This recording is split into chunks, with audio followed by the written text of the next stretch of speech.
Assalamualaikum warahmatullahi wabarakatuh.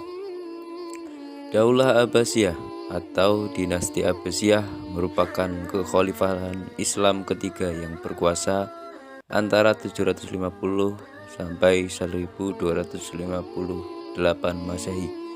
Menjadi kekhalifahan yang paling lama memerintah, yaitu selama 5 abad.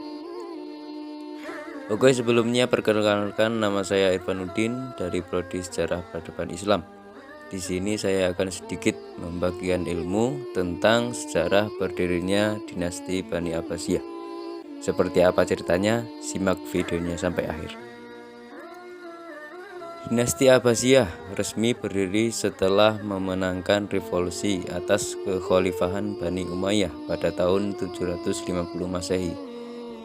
Dipilih nama dinasti Abbasiyah karena para pendiri berasal dari keturunan Abbas bin Abdul Muthalib bin Abdi Manaf bin Hashim, yakni paman Nabi Muhammad SAW.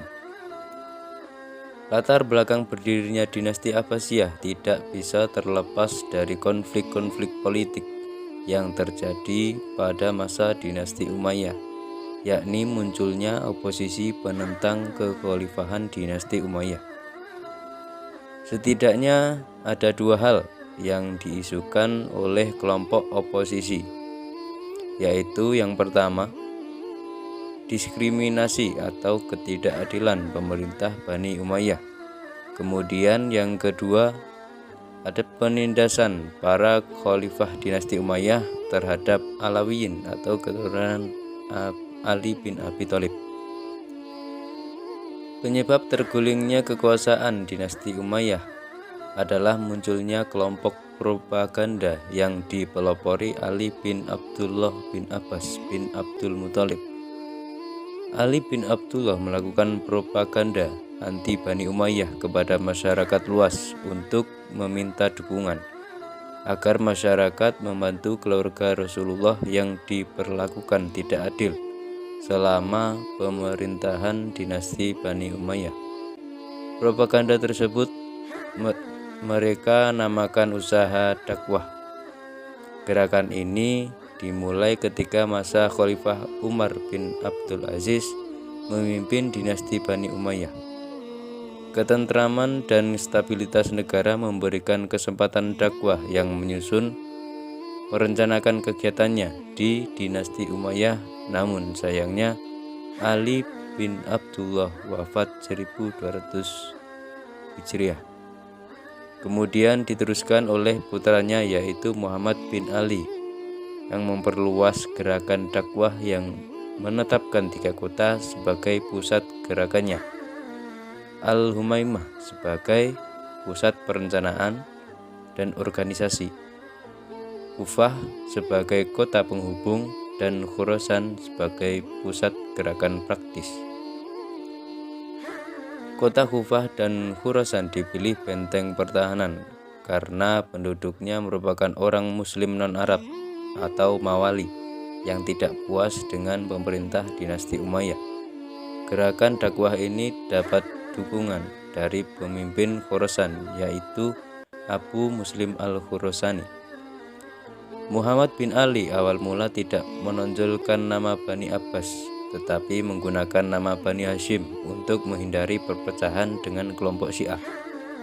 Strateginya berhasil menggabungkan beberapa kekuatan antara pendukung Ali bin Abi Thalib, menggabungkan kelompok Syiah, yakni Khawarij, Muslim non-Arab atau Mawali, Muslim Makkah, Madinah, dan Irak.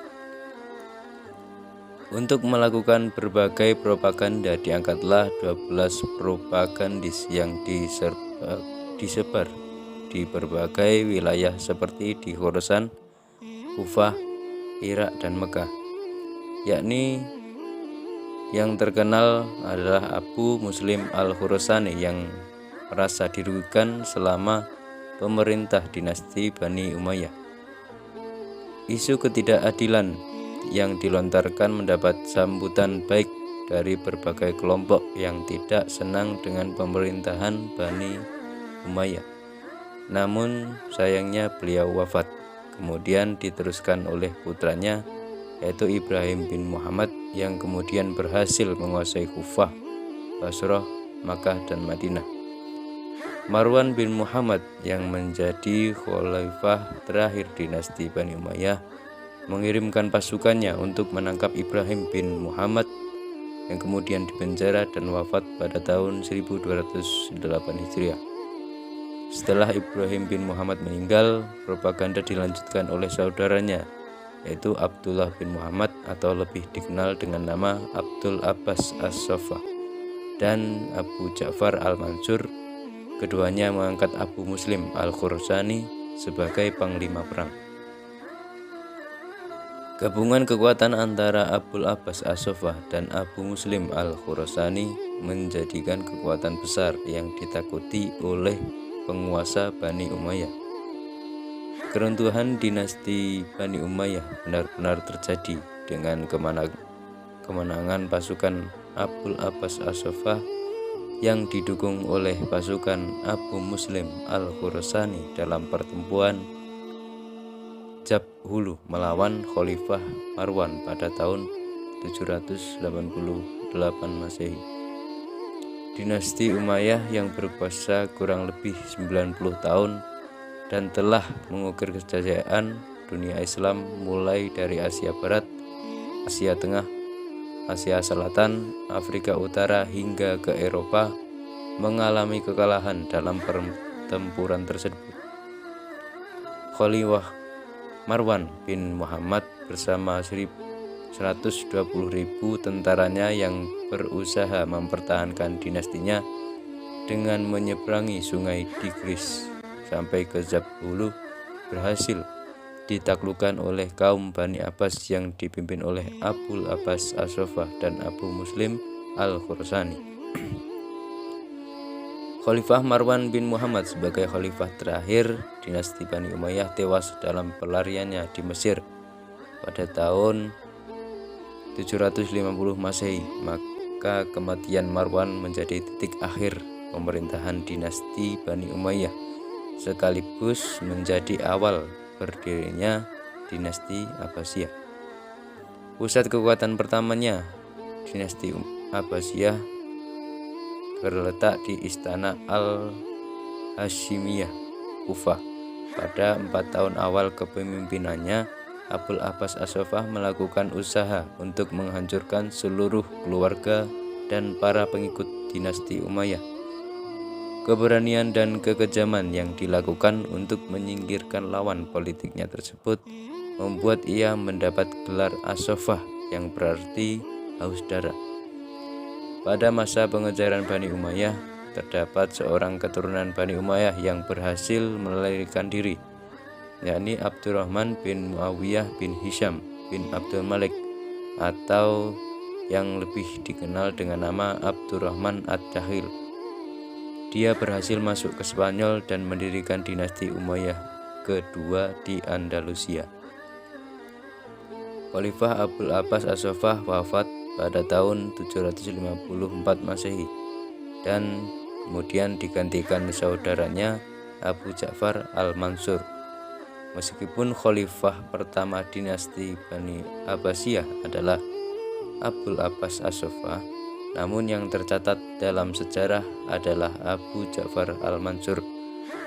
Hal tersebut dikarenakan Abu Ja'far Al-Mansur berhasil membangun dasar-dasar dan fondasi pemerintahan dinasti Bani Abbasiyah yang akhirnya berlangsung hingga 5–5,5 abad. Nah, itu dia tentang sejarah berdirinya dinasti Abbasiyah. Apabila ada kekurangan atau kesalahan kata-kata dalam menyampaikan materi pada video kali ini, saya pribadi mohon maaf yang sebesar-besarnya.